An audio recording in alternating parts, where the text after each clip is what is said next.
Peace be with you.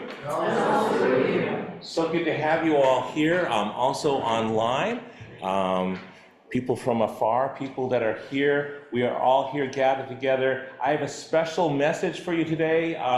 By the way, what does Advent mean? This is the start of Advent.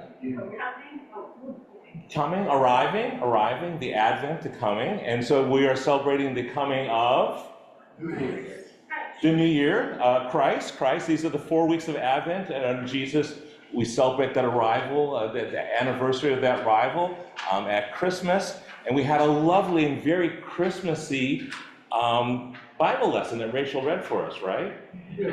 Right? Or rather, I think it was more a little bit like this. Is that what you're telling us about? The end is near, it's coming soon. What kind of people carry this sign around? Doomsday people. They're not very hopeful. Okay. And what are some signs that the end is near? We just heard some of them in a scripture. Yes, Mary? When Israel became a nation in 1948. That is under dispute. That's a certain interpretation. Some people say yes, some people say no. But what are some other signs? Wars and rumors of wars, earthquakes and stuff. Yes, earthquakes, wars, things. What's another sign of the end time? Climate catastrophe. The end is near. What else? What is another sign? Something that it says like stars are falling from heaven. I mean, the Bible lesson, I was like, oh my goodness. The heaven and earth will be shaken, the mountains fall into the sea. Climate chaos we heard mentioned. So is the end near? Is the end near? Maybe. I heard a maybe. Does this sound like the news in 2024? Who would say yes, it sounds like the news in 2024? Okay, about 90% of people here, and online too, it does sound like the news in 2024.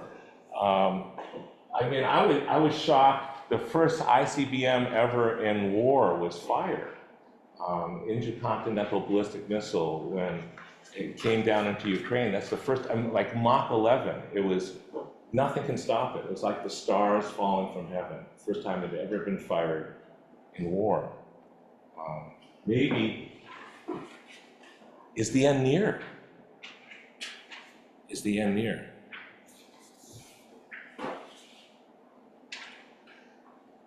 So one word for that to describe what's happening, because this chapter that was read for us by Rachel is sometimes called the little apocalypse. So these can be apocalyptic readings or signs. And so I wanted to look a little more closely, because we say all these things are happening, what can I do? It seems like climate change is so huge, or missiles falling in another country. What can we do to stop that war in Gaza and Israel? What can we do? And so I invite us first to look more closely at the context for the lesson. Jesus was talking to his disciples, and they're talking about the end times. The apocalypse is like talking about the end times. And first, something very personal is going to happen to Jesus. He's in his end times right then. He's going to die. The circle is closing in. He's too much of a threat to people in power. He wants to make things right. He's bringing justice. He's overturning tables in the temple. He wants the poor to be given good things. He wants people to stop ripping off other people. He's a threat. And so he knows his time is coming to an end. He's going to be killed. He's going to be crucified. It's his own personal apocalypse, his own end times. And second, Jesus is drawing, I believe, more upon the literal meaning of that Greek word, apocalypse. And this word apocalypse means a revealing, an uncovering. And the second meaning of the word apocalypse, perhaps you've experienced it in many ways, I have too. One profound way was 9 years ago. I was a pastor at First Congregational Church in Shrewsbury, and I was leading a group all the way from Shrewsbury into Boston. We also went to City Reach, like our groups have gone here. And our youth from Shrewsbury were also invited to walk with guides, people who are homeless people on the streets of Boston. They were our leaders, our guides, in how we service and minister to others. And once again, the youth said this was the most powerful experience they'd ever had, to do this, to be part of that. On that year, 9 years ago, we brought our group from Shrewsbury in a very tough winter. This was a winter, there was so much snow that when we got to Boston, it was still snowing a little bit. They couldn't keep ahead of the snow. The sidewalks had little canyons. On either side, you kind of walk down the middle, and then someone else will come here. You sometimes might get pushed into the snowbank and keep going. And people were sleeping on the streets, somehow tucked into snowbanks. And we would go and offer some warm hot cocoa or socks or something, dry clothing for them. And it was very, very cold, very, very cold. Once again, a very powerful experience. And then it came time to leave. It came time to say our goodbyes to everybody there. We made some new friends, friends on the street, friends that work at the cathedral. We met people from other youth groups, and it was time to just say goodbye.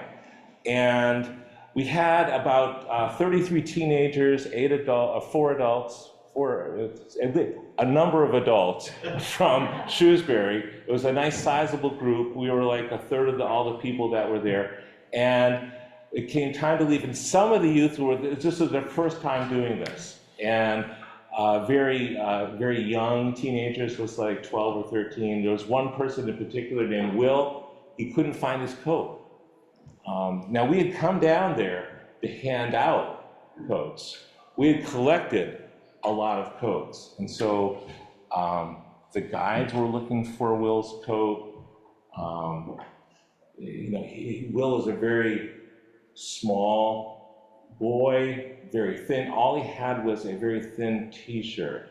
And his mom said, he's on the edge of sickness, take care of my boy before I left. I'm like, oh no, we can't find Will's coat. And we're looking everywhere, and we scoured the whole cathedral because we had served hundreds of people coming through the doors and handing out things like coats and backpacks and dry socks and everything else. And finally, we figured out that one of the coats we gave away was Will's coat. And so, what do? I could see me visiting Will in the hospital with pneumonia, and never hear the end of this. How dare we trust you with our children ever again? And we're thinking, well, what are we going to do? What are we going to do? And that's when Manny said, hey, Will, you're about my size. Take my coat. Manny was one of the people we came to serve. He was a street person. And he looked across the room at me, the leader of the group, and like everyone went quiet. And then Will looked at me, and he's kind of shivering already, just in his t-shirt. And I'm thinking to myself, Manny lives on the streets. How can I take a coat from a homeless person in the middle of one of the worst winters Boston's ever experienced? And there are no coats left. There's nothing left there. And what should I do? What should I do? And so I looked across at Manny, and I said, thank you. Will, put on this coat. And he did.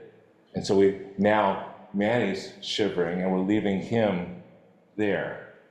And when we got back home, now Will's back home, we found even inside the coat was Manny's special T card. So for him to ride the T in Boston. Share the apocalypse. On that cold and snowy weekend 9 years ago, when I'd never seen the snow that high in Boston, Manny shared the apocalypse with me. Apocalypse, revealing, uncovering God's incredible grace, this vibrant, live community in Boston, showing us how to be caring. Manny revealed, uncovered for me, for us, how we're all part of the same community, whether we're housed or unhoused, Democrats, Republicans, Israelis, Palestinians, people far away from Worcester, but we're all part of the same community. Share the apocalypse. That's what Jesus was doing with his disciples.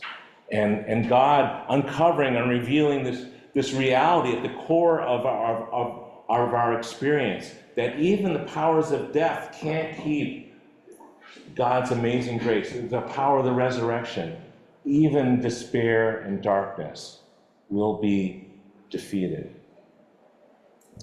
And at this time, I would like to invite our new members to come forward and reveal to us what is the real message here. So Grace, John, Jennifer, come forward.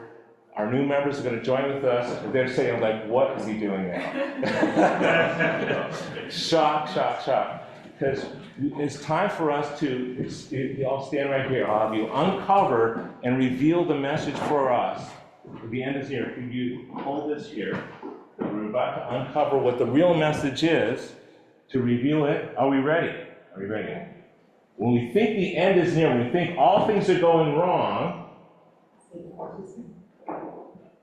God is near. God is near. And so thank you so much for joining with us today in this congregation as we can share that apocalypse and reveal when we think the end is near, God is near. Thank you so much for helping me today.